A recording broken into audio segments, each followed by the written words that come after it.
La clase pasada nos quedamos viendo los sockets de flujo en lenguaje C para Linux. Terminamos de ver las activas que hacía falta para la receta de cocina, ¿no? De la lógica que lleva un socket de flujo bloqueante. La función socket, la función bind, la función listen, la función send, digo, la función accept, la función send, la función write, la función read, la función receive, la función shutdown, la función close, la función connect. Vimos un ejemplo de un servicio de eco, ¿sí? ¿Sí fue así? Sí.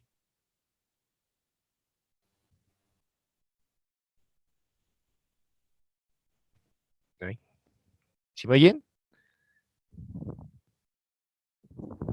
Sí, profe, sí le Sí, dijeron profe. los compañeros Ah, que ya. sí. Ves que yo no hay, perdón. Bueno, entonces les decía, vimos un ejemplo. No me puse a hacerlo porque si se fijan en el caso del lenguaje C, son muchas, bueno, algunas más líneas de código, porque hay que ser un poco más específicos, pero la lógica es la misma, ¿no? Solo hay que dejar bien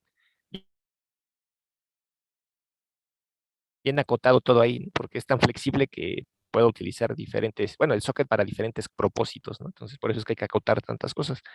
Y incluso me parece que hicimos una prueba, ¿no? Corría un servidor en C, el cliente en Java, que podría haber sido en cualquier otro lenguaje de programación y la comunicación debe de ser transparente. En este caso es transparente, ¿por qué? Porque el tipo de dato que yo mandé entre cliente y servidor existe en los dos lenguajes de programación. Ajá. Que en este caso pues, es el texto. El texto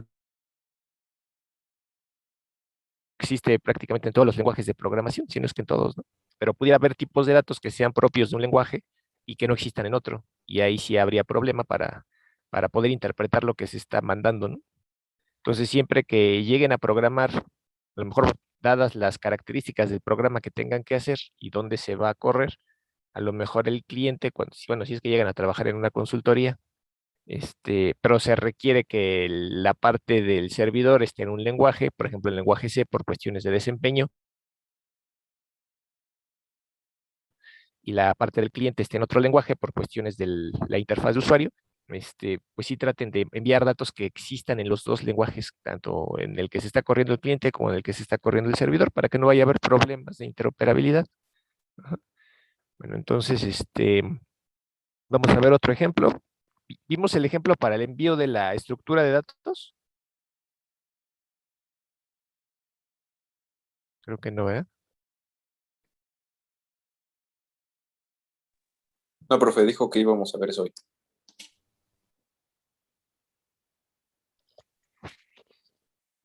Bueno, entonces en este caso tenemos otro ejemplo que se encuentra en la misma página. Déjenme ponerles la página. ¿Dónde están?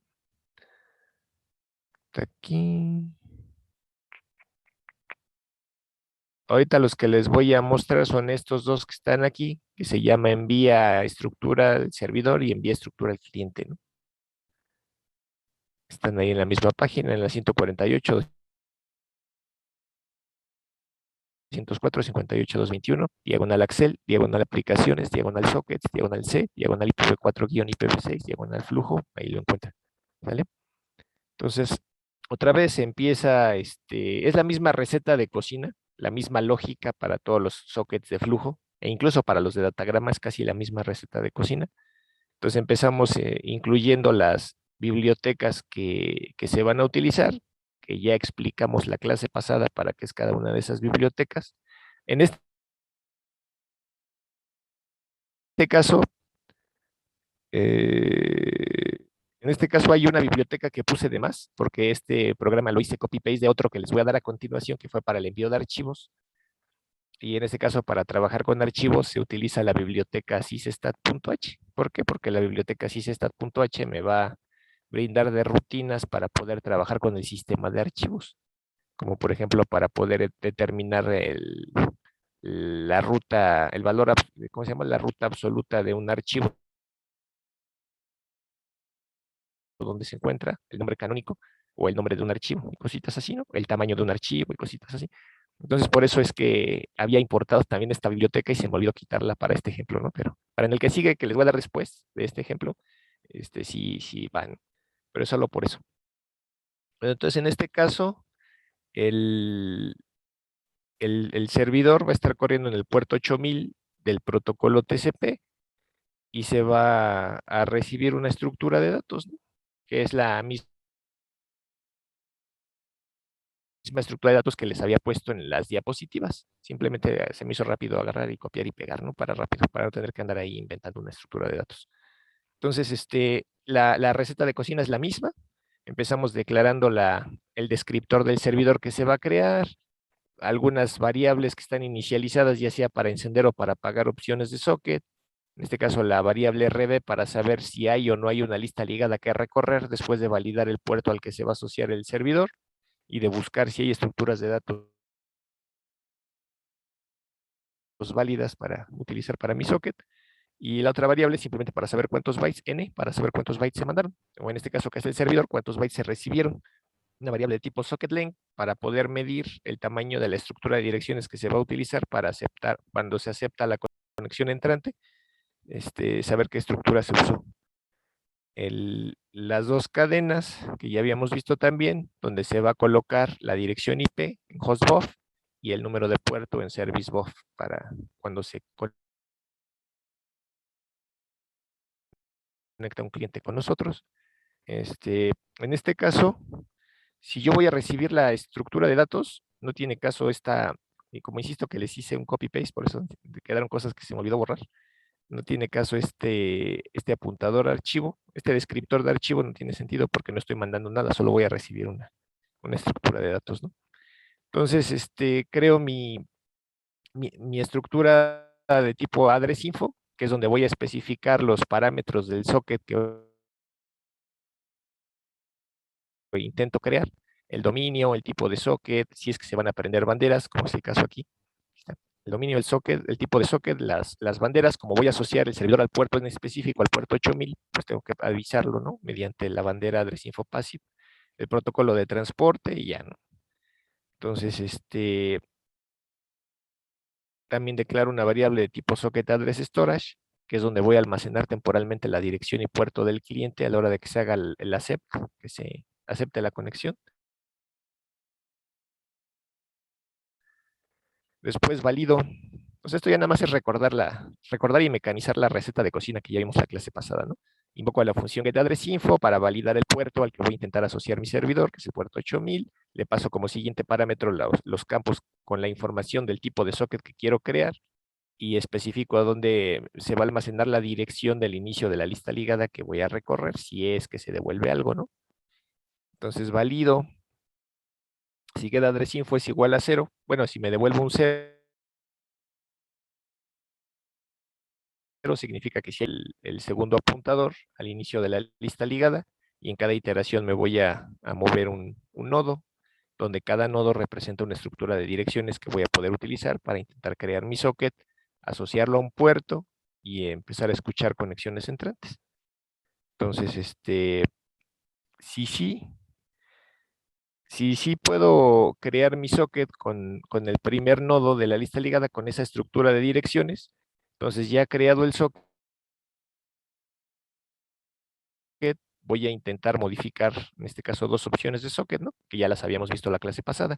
Una es habilitar la opción de socket SO reuse address para poder reutilizar la dirección y el puerto al proceso en caso de que se tronara y se cerrara ese servidor, poder asociar un nuevo servidor al mismo puerto sin necesidad de esperar entre 15 y 25 segundos en lo que se desasocien. Y la segunda es deshabilitar la opción de socket IPv6 v6 only. ¿Por qué? Porque ya les había dicho que hay algunas distribuciones de Linux en las que si está habilitada esa opción de socket no deja que se trabaje con las dos pilas de protocolos, la de IPv4 y la de IPv6 al mismo tiempo. Entonces, asocio mi socket al puerto 8000 aquí mediante la función bind.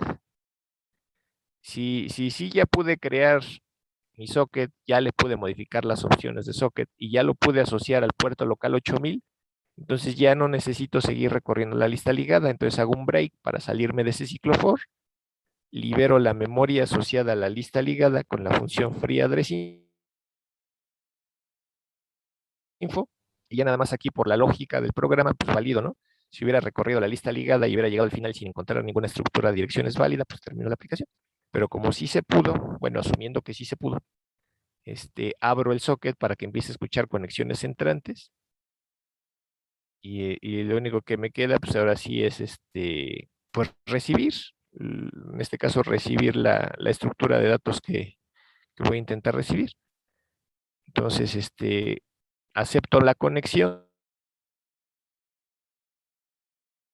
los datos de la conexión, o sea, en este caso los datos del cliente que se conectó conmigo se van a guardar en ese segundo parámetro que dice data address, que es una variable de tipo socket address storage. De esa variable de tipo socket address storage extraigo la dirección IP y el número de puerto en un formato de texto y con la función getNameInfo y los imprimo. Y ya después lo único que tengo que hacer pues, es recibir la estructura. Entonces, para recibir la estructura, creo una cadena que tiene que ser suficientemente grande para que quepan los bytes de la estructura que voy a recibir. La limpio, hago la lectura desde el socket y valido, ¿no? Que no haya habido problema de lectura, que el socket no esté cerrado. Y si sí se pudo recibir algo, que es este else que está aquí abajo, creo un apuntador a la estructura, le hago un cast con la cadena que yo recibí y ya después ya nada más accedo directamente a cada uno de los campos de la estructura. Y en el caso de este ejemplo, como recibí un dato numérico, que es uno de los campos de la estructura, lo tengo que aterrizar a la arquitectura de mi procesador. En este caso lo estoy haciendo con la función network to hold short para un entero corto. Y ya, si no hay nada más que hacer, cierro mi socket y ahí ya antes hacía otras cositas más, pero pues se las quité, por eso están ahí comentadas, ¿no? Y si ya no hay nada más que hacer, pues cierro ese for para aceptar la siguiente conexión. Bueno, si es que hubiera un siguiente cliente, ¿no? Y así se quedaría forever mi servidor corriendo. ¿Dudas hasta aquí?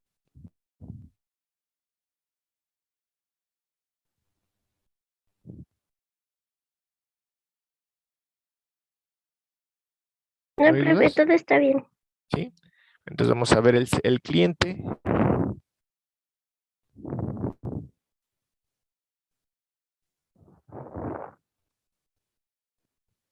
El lado del cliente, pues es exactamente la misma lógica. Otra vez, o incluimos vamos a utilizar, que son básicamente las mismas que hemos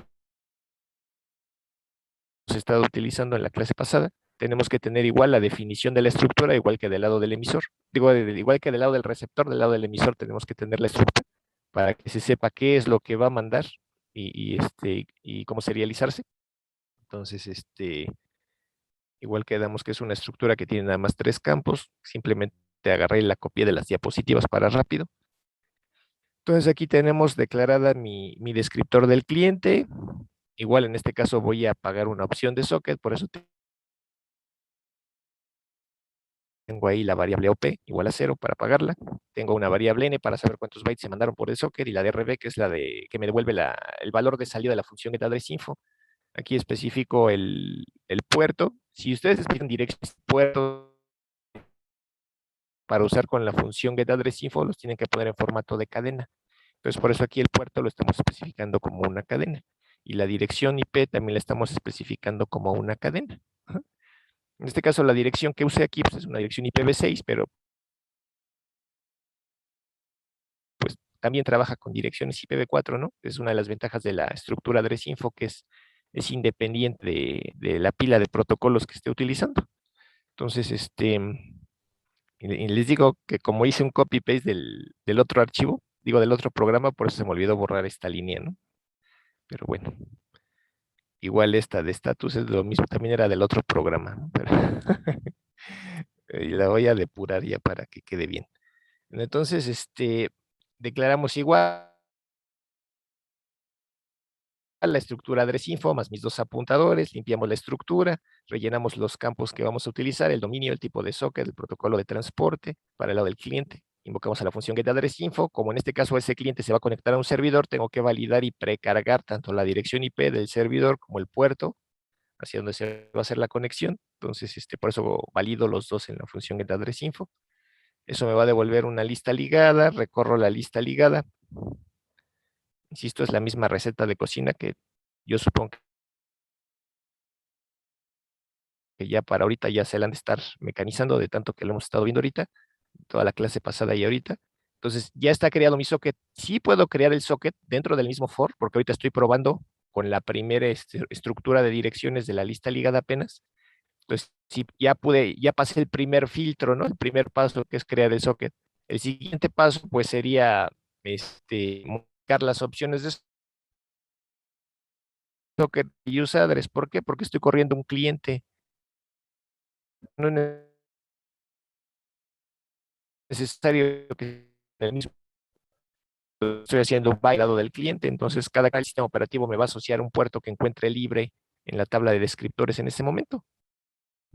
Por eso es que aquí no hay un bind y no estoy invocando no estoy encendiendo esa opción de socket. Aquí le apagué, bueno, comenté igual el apagado del objeto IPv6 v6 only. En esta distribución de Ubuntu que tengo, pues pueden correr en algún momento su programa en alguna distribución que sí lo requiera, y por eso se los pongo ahí, ¿no? En este caso, pues no se necesita, pero por saber nada más que si se llegara a necesitar, pues ahí está, ¿no? Simplemente se apaga esa opción de socket para que soporte trabajar con las dos pilas.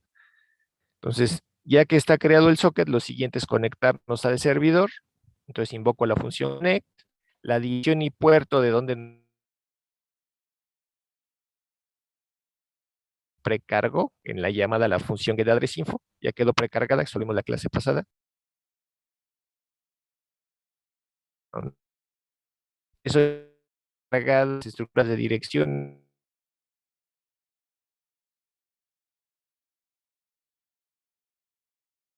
Pues estamos tomando la dirección y el puerto, que en teoría vendrían aquí, y el tamaño de esa estructura de direcciones. Ajá. De dar la conexión, de nada sirve que se haya podido crear el socket. Entonces, ¿qué hacemos? Continue. Hacemos la siguiente iteración del for, nos movemos al siguiente nodo de la lista ligada y vemos si con el siguiente nodo sí puedo hacer toda la lista de pasos, ¿no? Crear el socket y conectarme.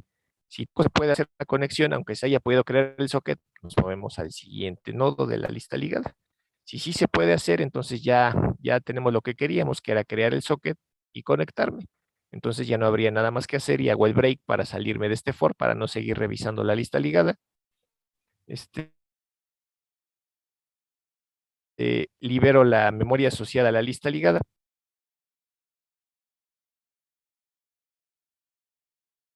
Como voy a escribir, aquí sí requiere, entonces, al inicio sí archivo. Les dije que uno estaba de más porque hice el copy-paste del programa que les voy a dar a continuación, que transmite archivos, ¿no? Y ahí sí necesito los descriptores. No pasó que no. Entonces, necesitaba uno al socket, puedo dejar en flush, porque si recuerdan, vimos la clase pasada que la función flush requiere un descriptor de archivo, y lo que yo estoy trabajando es un descriptor de socket, entonces hay que asociarlos. ¿Y cómo los asocio? Pues con la función fdopen, ¿no? Aquí está. Me está asociando mi descriptor del socket con el descriptor de archivo. Y entonces cada que yo escriba datos e invoque el flush sobre F1, se va a estar reflejando sobre el socket. Entonces, como voy a mandar una estructura, pues genero un contador a la estructura, le asocio memoria dinámicamente. Esa estructura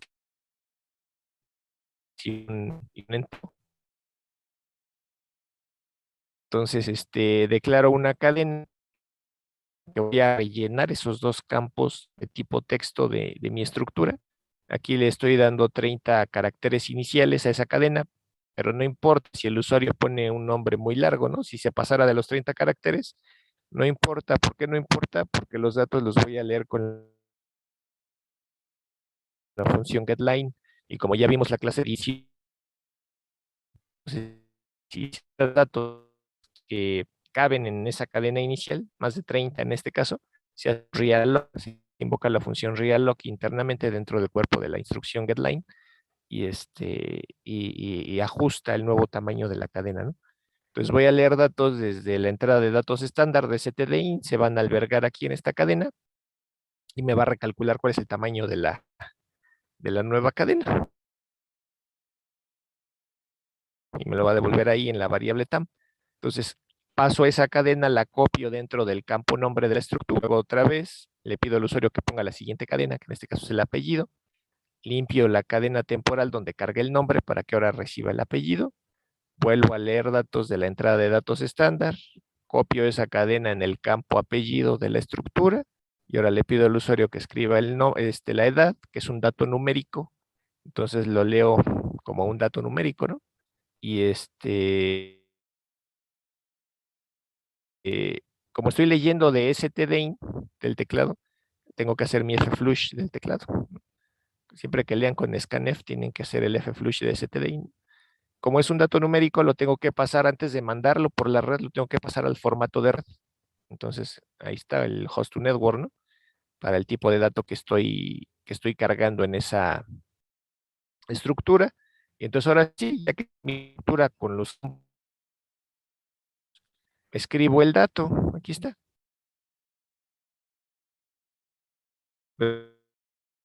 Escribo en mi socket, pero lo estoy mandando como si fuera una cadena, si sea un char asterisco. Estoy mandando como una cadena.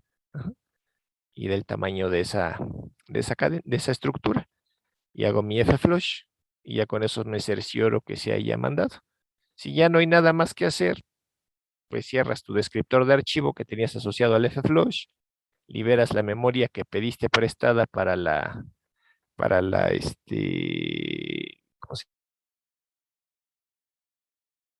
llama? Para la estructura, para el apuntador de la estructura, y liberas también la memoria que pediste para la cadena temporal donde cargaste el nombre, aquí está, también la liberas, cierras tu socket y ya, y no hay nada más que hacer. ¿Dudas hasta aquí?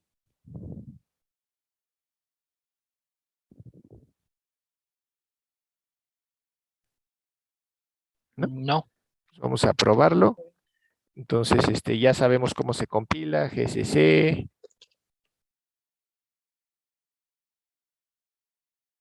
envía la estructura.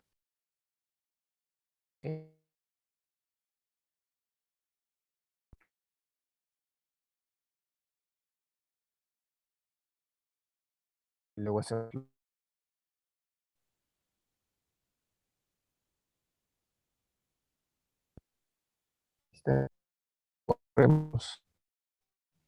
el servidor.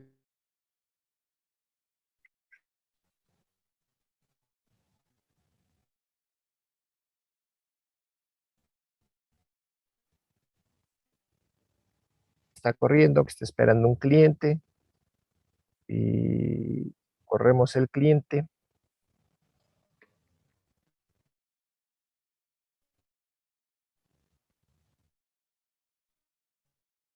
Y está, ¿no? Dice que ya, en este caso, como escribí la dirección del servidor con la pila de IPv6, pues por eso está usando la pila de IPv6 y me tomó la dirección IPv6 del cliente. Si hubiera usado la dirección IPv4, hubiera tomado la pila de IPv4 y es lo que me hubiera impreso ahí, la dirección IPv4 del cliente, ¿no?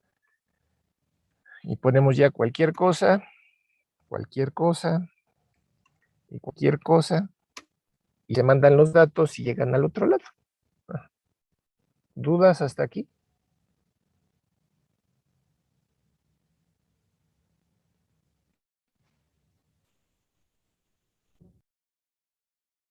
¿No? Bueno, entonces vamos a ver un último ejemplo. Y ahora vamos a ver un ejemplo de cómo mandar, por ejemplo, archivos. Realmente aquí es mucho más fácil que en Java, porque en el caso de Java, dependiendo de lo que quieras mandar, es el tipo de flujo de entrada y salida que tienes que usar, si recuerdan. Flujos orientados a carácter, flujos orientados a byte. Si vas a usar el data output stream o el compute stream o un print writer, o sea, es un poquito más latosa esa parte. En el caso de ese, es muy simple, simplemente lo que quieras mandar, pues lo referencias y ya, sin meterte en problemas. Y bueno, y especificas cuántos bytes vas a mandar. Pues únicamente para mandar cualquier cosa aquí, lo único que necesitas hacer pues, es referenciarlo. Pues en este caso vamos a mandar un archivo del servidor al cliente. En este caso lo puse al revés, pero pues, la lógica es la misma. Entonces,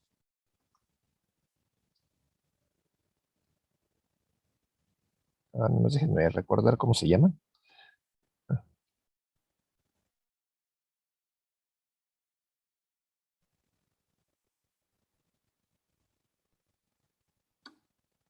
Y déjenme hacerlo más grande.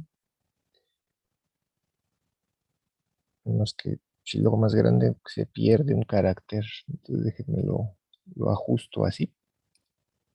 ¿Sí se alcanza a ver?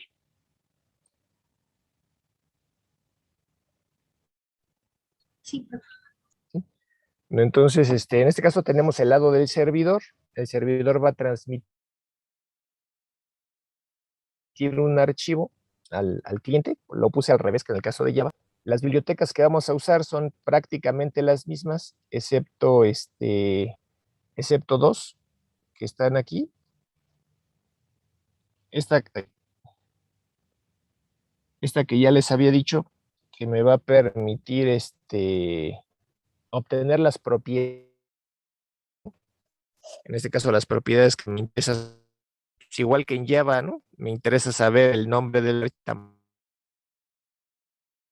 del archivo, etcétera, etcétera. Para eso me sirve la biblioteca.h. libgen, que también se requiere para, para invocar funciones, el nombre del archivo y dirname de directorio donde está.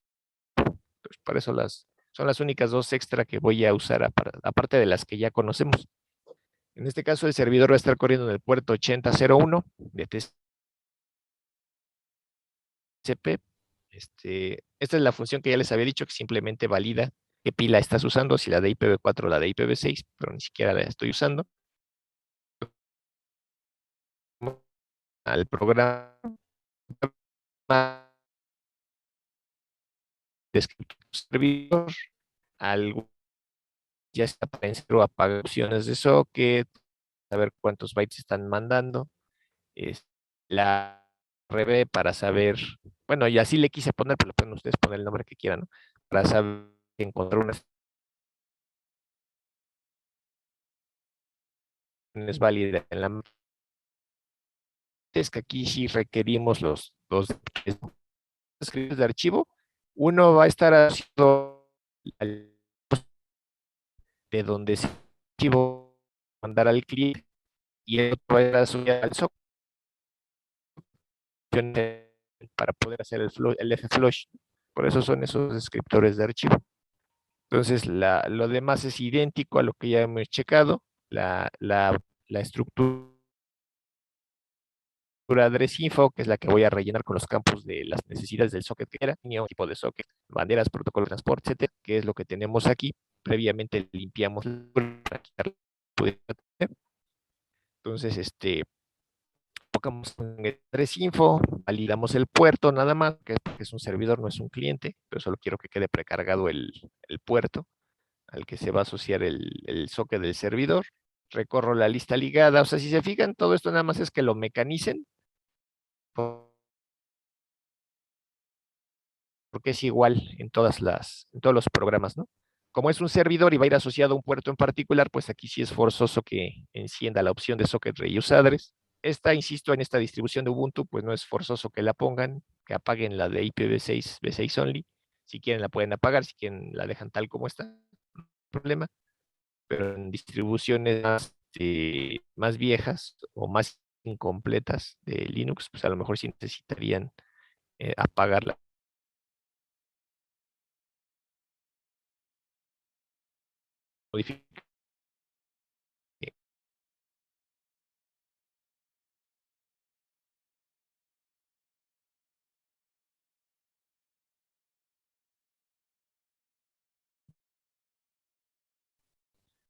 Entonces, si ya pude crear ese pues ya no necesito seguir buscando una lista ligada. Hago break para el for función también una estructura de en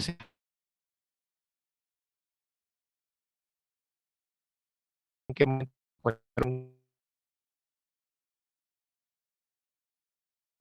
a hacer. O sea, todo esto es igualito a lo que hemos estado manejando. Lo único diferente, lo que voy a mandar es el contenido de un archivo, ¿no? Entra aquí. Una vez que ya estamos conectados,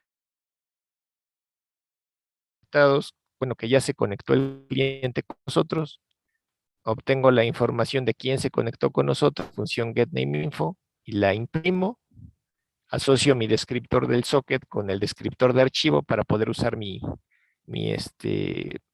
función flush. Si se fijan, aquí estoy declarando una estructura que se llama linger. ¿Sí se ve? Es una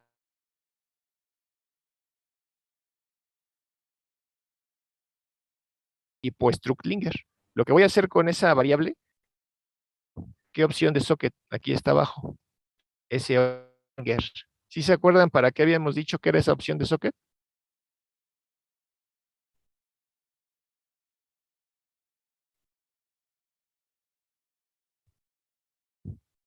Cuando lo vimos en Java. ¿Sí se acuerdan?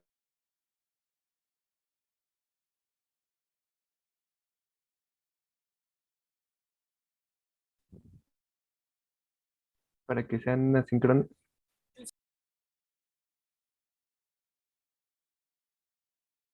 La opción de socket linger es temporizador.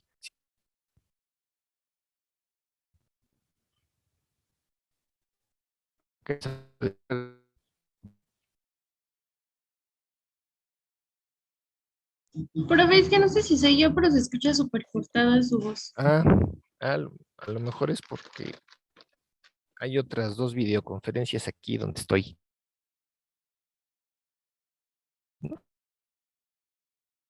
Bueno, de cualquier forma voy a repetir para los que no alcancen, lo que no se alcanza a escuchar en la primera, ¿no? O sea, transmisión de voz, ¿no? Entonces, ahí hay un temporizador de cierre de canal que les dije que en Java no se usaba mucho, ni en Python, porque se tiene que hacer ahí una interpretación, ¿no? En el caso de Java, pues se compila el programa y aparte de que se compila, se tiene que interpretar, porque lo que se compila no queda directamente en lenguaje máquina, queda en un código intermedio, bytecode, y ese bytecode se aterriza al ensamblador de la máquina donde se está ejecutando. Digo. Entonces eso hace que la ejecución no sea tan rápida como en lenguaje C. ¿Sí se acuerdan que les había platicado un poquito de eso? Sí, profe. Sí. Pero en lenguaje C, a la hora de compilar, se aterriza hasta lenguaje máquina, hasta ensamblado. Entonces, era muy rápida. Y entonces habíamos quedado que si tú estás escribiendo datos en el socket y esos datos, ya quedamos que los datos que tú escribes en el socket no se mandan al momento, sino que quedan en el buffer en el buffer de datos. Y quedamos que puedo tener al mismo tiempo hasta 65.536 al mismo tiempo, ¿sí se acuerdan? Una en cada puerto del protocolo TCP. Entonces tengo una cola de mensajes con los buffers de datos de todas las aplicaciones que se están ejecutando y entonces puede ser que no se despachen esos mensajes en tiempo, ¿no? Lleva sus nanosegundos o microsegundos, depende de qué tan rápido sea el procesador y demás. Entonces puede ser que si en lo que se pueden despachar esos datos que están encolados en esa cola de mensajes, ya cuando se quieran sacar, ya no existe el socket porque ya se cerró, sobre todo si es una aplicación rápida, una aplicación cortita, donde nada más mandas algo por el socket y lo cierras. Pues en este caso, si el archivo que vas a mandar es un archivo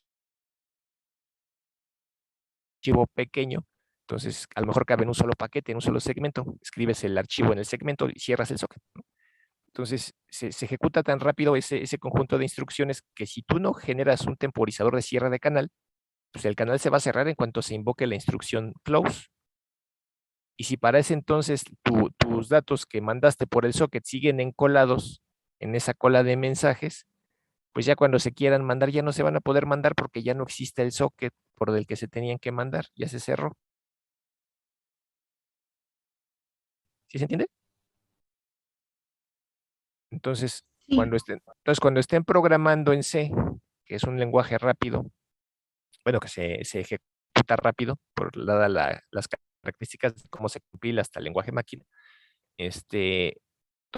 tienes que dar chance a que los datos que tú estés intentando mandar desde tu socket, pues no sea el canal de comunicación, que puede ser que mucha información que hayas escrito en el socket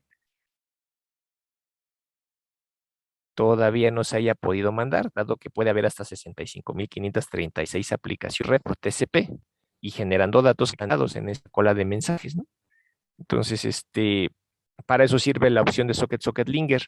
Al momento de que se invoca la función close para cerrar el socket, no se va a cerrar. En ese momento se echa a andar el temporizador de acuerdo a la cantidad en segundos que tú le hayas puesto a ese temporizador, y hasta que concluya ese temporizador es cuando realmente va a venir el cierre del canal, esperando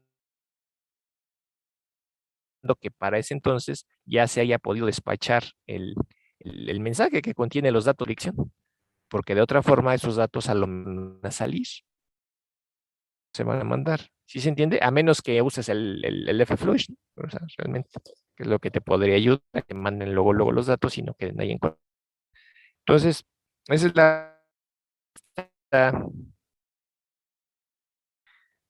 usando la estructura Inger, y esa estructura tiene dos campos, Inger on-off, y ese sirve con un 1, lo habilitas,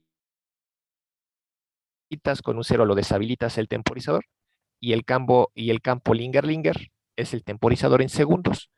Entonces, on-off lo pongo en 1 para habilitar la opción de socket, en este caso estoy habilitando, y el campo linger, que es el reloj, el tiempo, lo estoy poniendo en este caso a 30 segundos, ¿no?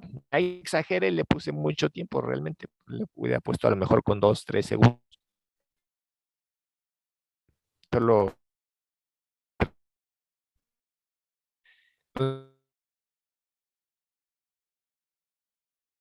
de socket, invocando la función setSocketOption, quedamos que la mayoría de las opciones modifican en la etapa de socket, ¿no? La socket layer.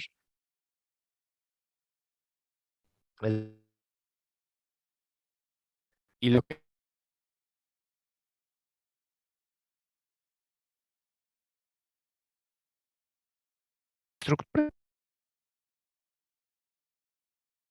setSocketOption, que Perdón, creo que se está significaría cortando que sí mucho. se pudo encender ese temporizador de cierre de cadena. Déjenme ver si moviéndome y Sí, pegándome un profe. poquito más al modem. Híjoles. Y Y una aquí me disculpa. marca, no, una disculpa a ustedes porque, a ver, ya me pegué más al modem y me marca buena señal. Bueno, aquí es que está como que variando, está fluctuando, de repente me marca mucha señal y de repente me marca muy poquita. A ver si hay. Entonces es la razón, ¿no?, por la que estamos habilitando esta opción de socket, para que en caso de que se cierre el socket se terminen de mandar los datos que se estaban encolando ahí en el buffer de TCP. Entonces, ya que hicimos eso, aquí estoy especificando cuál es el archivo que se va a mandar. ¿Por qué lo especifiqué y no generé una caja de diálogo así como en Java? En el caso de Java, pues Java ya tiene sus bibliotecas ahí directas de lenguaje para, para trabajar con el sistema de ventanas. En el caso de C, se tendría que ocupar una biblioteca adicional o conjunto de bibliotecas adicionales como TCL, TCLTK o ¿cómo se llama el otro? Ahí se me fue. Qt, como por ejemplo Qt, para trabajar con el sistema de ventanas, ¿no? Y entonces era meterme todavía con más cosas para darles, y lo hice por eso es que directo aquí. Pero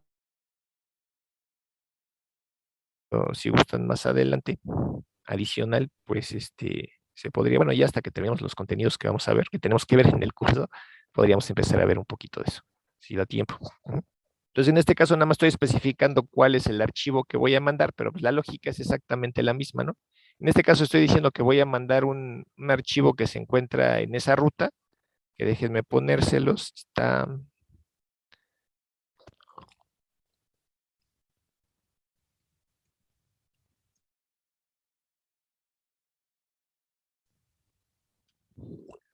es este archivo el que se va a mandar. ¿Sí se alcanza a ver? Que mide 108K. Aquí está. Sí. Ese Sí, es profe. el que voy a intentar mandar. Y aquí también probé con otro archivo que está aquí abajo, está comentado. Entonces, lo voy a mandar igual que como lo mandé en Java, ¿no? Primero voy a mandar los datos de ese archivo, cómo se llama, cuánto pesa, y ya después voy a mandar el contenido del archivo. Entonces, para eso voy a utilizar dos buffers. En este caso tengo este buffer que voy a utilizar para mandar el contenido del archivo. De hecho, lo pude haber hecho más grande de 1500 bytes. Ahí se me fue a la hora de estar haciendo el programa, se lo dejé en 100, pero realmente lo pude haber puesto hasta 1500 bytes. Y del otro lado igual ajustarlo cuando se recibe hasta 1500 bytes. Y, y aparte hay este otro buffer, donde voy a pasar los metadatos del archivo, ¿no? El nombre y el tamaño. Entonces, para eso son esos dos buffers. Entonces, lo limpio. Lo primero que voy a hacer es adivinar, bueno, obtener la información del en qué directorio se encuentra ese archivo y cuál es el nombre del archivo. Es lo primero que voy a hacer. Entonces, para eso, lo primero que hago es ahí, copiar mi nombre calificado del archivo aquí. Lo estoy copiando dos veces. Bueno, estoy duplicando la cadena dos veces, ¿no? ¿Por qué? Porque en una de las cadenas me voy a quedar con la ruta de directorios donde está, y en la otra cadena me voy a quedar solo con el nombre del archivo. Entonces ahí es donde entra la función dirname, que es la que me va a devolver la ruta de directorios. De todo el nombre calificado me dice cuál es la ruta de directorios donde está el archivo, y el base name me va a devolver el nombre del archivo a partir del nombre calificado. Para eso son, ¿vale? Entonces ya tengo esos dos datos, esos dos metadatos. El primer metadato lo voy a usar para saber de dónde jalar el archivo. El segundo metadato se va a usar para mandarse por el socket y que quien lo recibe sepa con qué nombre crear el archivo. Entonces, asocio mi otro descriptor de archivo a la ruta del archivo, ¿no? Para la operación de lectura de bytes. O sea, leerlo como bytes y no leerlo como caracteres. ¿Cuál es la diferencia entre leer como bytes y leer como caracteres?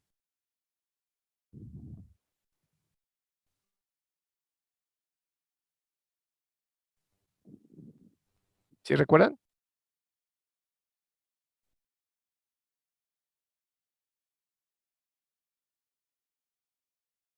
Si tú estás leyendo como bytes, todo lo que leas pues, se considera nada más como arreglos de bytes que se van concatenando, ¿no? Tal cual.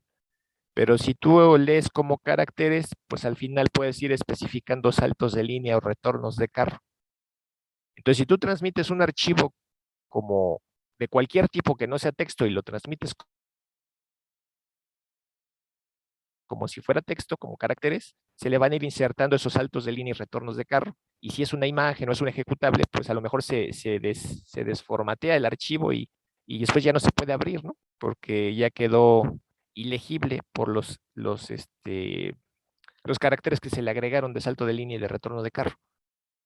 Entonces, por eso los archivos los tenemos que leer como si fueran bytes. Y te puede leer cualquier cosa como si fueran bytes. Ajá. Entonces, por eso es que estamos haciendo la apertura del archivo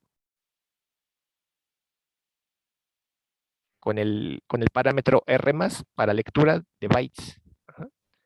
Entonces, vamos a calcular el tamaño del archivo. Para calcular el tamaño del archivo, lo único que requiero es asociar la ruta del archivo mediante la función stat, asociarlo a esa estructura y una vez que ya se asoció esa ruta a la estructura, basta con acceder al campo st6 y ya me devuelve el parámetro del tamaño del archivo, ¿no? Que en este caso es el único que requiero. Ya si requirieran más atributos del archivo, pues ya tendrían que ver qué otros atributos les da la estructura de stat. Ajá. Entonces, aquí voy a almacenar temporalmente el tamaño del archivo. Antes de utilizar la función stat, yo lo leía directamente del apuntador y para eso estas líneas que comenté, que era simplemente iniciar bueno, tú sabes que el apuntador, bueno, el descriptor del archivo que a final de cuentas es un apuntador, está apuntando al inicio del archivo, entonces guardas esa dirección de memoria, luego te recorres al final del archivo con SIGINT y te fijas cuántos bytes se recorrieron y los guardas otra vez y luego ya te regresas otra vez al inicio del archivo con SIGSET, ¿no? Esa es otra forma de medirlo, ¿no? Pero bueno. Entonces ya tenemos el nombre del archivo, ya tenemos el tamaño del archivo, los vamos a mandar en este primer mensaje. Entonces creo mi cadena donde voy a mandar esos datos, la limpio y mando a imprimir los dos datos. Si se fijan aquí a la hora de imprimir el nombre del archivo, todo se va, aquí en la función sprintf, todo se va a imprimir aquí, en la cadena mensaje o MSJ, ahí donde va a ir los metadatos que voy a mandar. Lo primero que voy a imprimir es el nombre del archivo, pero a ese nombre del archivo, si se fijan, le estoy concatenando un 1 guión bajo. ¿Sí se ve? Sí. ¿Para qué? Para que en caso de que guarde el archivo en el mismo directorio, no sobrescriba el archivo original. Ajá. Y el segundo parámetro, pues es el tamaño del archivo, que es un entero largo. Entonces ya metí eso en una cadena y esa cadena pues la voy a mandar. Aquí la estoy mandando por mi socket. Entonces ya mandé la cadena que va a tener los metadatos del archivo. Lo que sigue ya que mandé los metadatos, así como en Java, pues es ahora mandar el contenido del archivo. El contenido del archivo los voy a mandar aquí en este otro buffer y eso es lo que se va a hacer aquí abajo. ¿Dónde está? Aquí, en este while que tenemos aquí. Entonces, previamente se inicializa, así como lo hacíamos en Java, que declarábamos un acumulador que se iba a ir incrementando desde 0 hasta el tamaño del archivo en cada iteración, pues es exactamente lo mismo, ¿no? Entonces, tengo mi acumulador que se llama leídos, que empieza en 0, y a final de cuentas va a terminar midiendo lo mismo que el tamaño del archivo, y es cuando se rompe el ciclo while. En cada iteración, pues voy a limpiar mi buffer, voy a leer desde el archivo. Para leer desde el archivo uso la función fread. Fread requiere 1, 2, 3, 4 parámetros. El primer parámetro es dónde se van a cargar los datos que se lean desde el archivo, se van a cargar en ese buffer, que es la otra cadena. El siguiente parámetro es cuántas estructuras de ese tipo se van a leer. Le digo que va a leer una estructura. El siguiente parámetro, porque voy a intentar leer nada más un arreglo. El siguiente parámetro es cuántos bytes mide ese arreglo que vas a leer. O sea, ahí está, ¿no? El size of buffer. Y el último parámetro es desde dónde se van a tomar los datos, que en este caso es desde el archivo. Le paso el descriptor del archivo, ¿no? Entonces, a la hora de que se carguen los datos, me va a devolver la cantidad de bytes que se pudieron cargar. A lo mejor yo le dije, léeme el buffer, y el buffer en este caso mide 100 bytes, pero ya nada más queda por leer un byte. Entonces me devolvería uno. Entonces, incremento mi acumulador en la cantidad de bytes que se pudieron leer. Escribo esos datos ¿en dónde? Pues en el socket. Aquí está, con write estoy escribiendo el buffer en el socket. Y estoy escribiendo L, donde L fue la cantidad de bytes que se pudieron leer desde el archivo. Y valido, ¿no? Si sí se pudieron escribir los datos o no. Y hago mi fflush. Incremento mi acumulador. Y ya. Bueno, y eso lo va a estar haciendo hasta que leídos sea lo mismo que el tamaño del archivo. En ese momento, pues ya se sale del while y significaría que el archivo ya se mandó. ¿Dudas hasta ahí?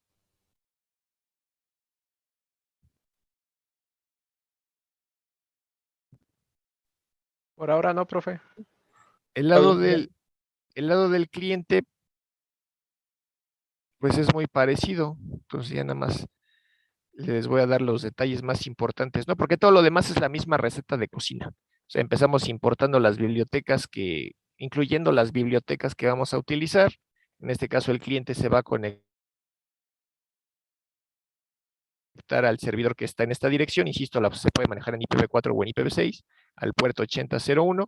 Creamos la estructura de tipo address-info, más los dos apuntadores, la limpiamos, ponemos los parámetros del tipo de socket que vamos a crear. O sea, todo esto es lo que ya sabemos hacer ahorita, ¿no? Invocamos a la función getAddressInfo validando la dirección y el puerto del servidor al que nos vamos a conectar. Recorremos la lista ligada tratando de encontrar una estructura de direcciones válida para crear nuestro socket. Si pudimos crear nuestro socket, pues vamos a intentar conectarnos al servidor, que es lo que hacemos aquí. Si sí podemos conectarnos al servidor, pues ya nos salimos de ese ciclo, ese ciclo forever. Bueno, no es forever, ese ciclo for, donde estamos recorriendo la lista ligada y liberamos la memoria asociada a la lista ligada. Asociamos, en este caso, en el código del servidor, tenía aparte un envío de un OK, que era simplemente como para hacer la sincronización entre cliente y servidor de que ahora sí ya comienza la parte de datos. Simplemente para separar el envío de los metadatos del envío del contenido del archivo, ¿no? Para eso hice eso. Entonces, para ese envío de ese OK, pues necesitaba mandar el OK desde aquí. Entonces, por eso es que requería asociar también un descriptor de archivo al descriptor de socket para poder hacer ese fflush, para poder mandar ese OK. Ajá. Entonces, pero es exactamente lo mismo. Aquí tengo mi cadena donde voy a almacenar los metadatos que se van a recibir. Por un lado voy a recibir el nombre del archivo, el nombre del archivo y el tamaño del archivo. El nombre y tamaño del archivo se van a recibir en este buffer de 50 bytes. El contenido se va a recibir en este de acá que dice buffer de 100 bytes. Y esta parte de aquí de nombre simplemente lo creé para que una vez que yo separe los metadatos, el nombre del tamaño, pues ahí guarde la parte del nombre del archivo. Entonces se limpia el buffer que va a contener los metadatos, lo limpio, hago la lectura desde el socket para recibir los metadatos, que acuérdense que vienen juntos, vienen pegados, el nombre junto con el tamaño separados por un delimitador, que es un punto y coma. Entonces esos datos que vienen juntos los voy a separar aquí. Una vez que ya recibí la cadena, aquí está, los datos que salían del socket se van a almacenar en ese buffer que dice TA. Entonces ese buffer que dice TA lo voy a tokenizar. Entonces para tokenizarlo, ¿qué significa tokenizar? Partir en pedazos, ¿no? Entonces voy a usar la función strtoc para tokenizar la cadena TA, aquí está, que contiene los metadatos. La voy a separar en pedazos y el separador es el punto y coma, que es el que va a separar los dos tokens. Entonces la primera vez que invoque a la función strtoc me va a devolver el primer token que voy a almacenar aquí. Ese primer token que es el nombre del archivo. La segunda vez que invoque a la función strtoc me va a devolver el segundo token que está después del punto y coma, que ¿qué es? Es el tamaño, ese lo voy a guardar aquí. Entonces el tamaño lo voy a convertir de ASCII a entero largo. ¿Por qué? Porque los datos se mandaron como una cadena, ¿no? Entonces uso una de las funciones de conversión. Ya ven que hemos estado usando el ATOF para cambiar de ASCII a flotante. Aquí estoy usando el ATOL para cambiar de ASCII a entero largo. Entonces ya tengo en esta cadena el nombre del archivo, ya tengo en esta variable de entero largo el tamaño del archivo. Entonces ya sé cuál va a ser mi condición de paro para dejar de leer del socket. Entonces, aquí está el OK que les decía que le estaba mandando simplemente para separar la lógica y decir, hasta aquí llegó la parte de los metadatos, ahora a continuación voy a mandar el contenido, ¿no?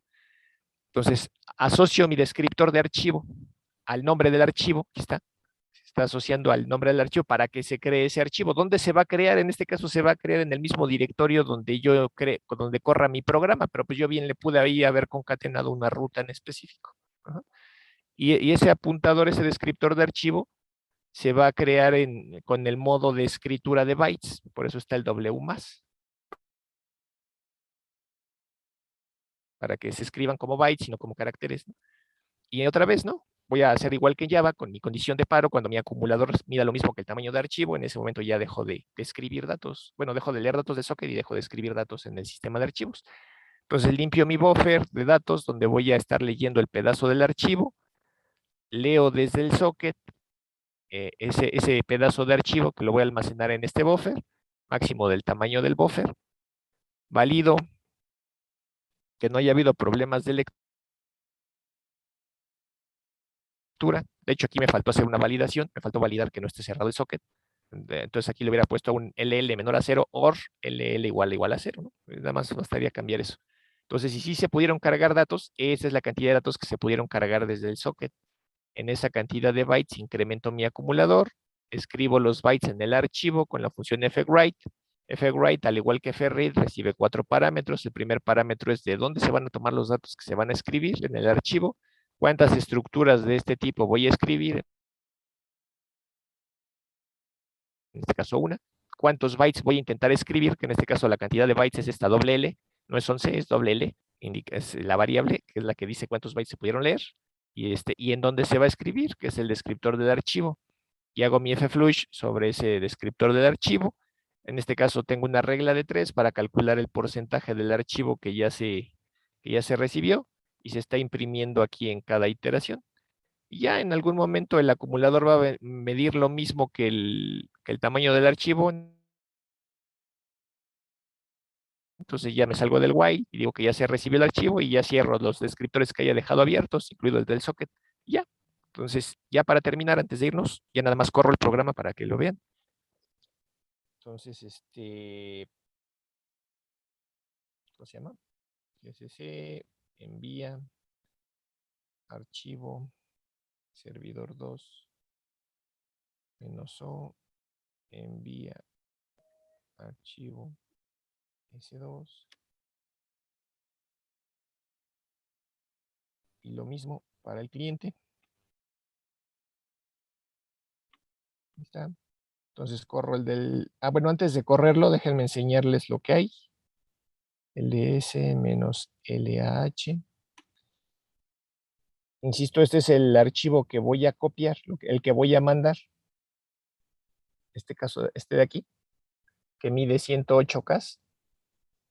Y es el único que está ahí que se llame así. Entonces corro mi servidor. Envía. Ahí. Corro mi servidor, dice que está esperando el cliente. Ahora corro el cliente. Ahí está. Voy a pasarlo para acá. Corro mi cliente.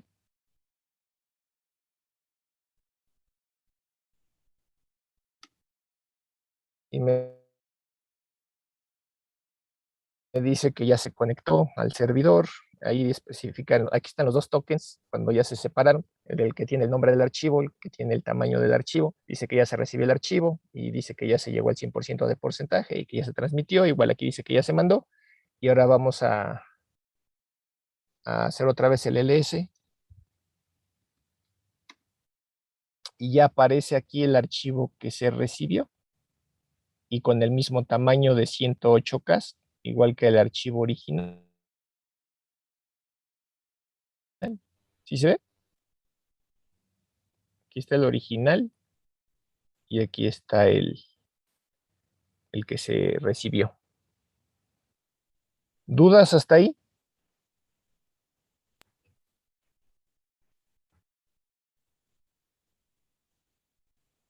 No, Creo No, que profe. igual todo creo que bien. no. Bueno, entonces ya son las 6:01, ya nos pasamos. Entonces, si quieren, hoy le dejamos ahí. La siguiente clase continuamos. Tengan muy bonita tarde y nos vemos la siguiente clase. Igualmente, profe, nos vemos.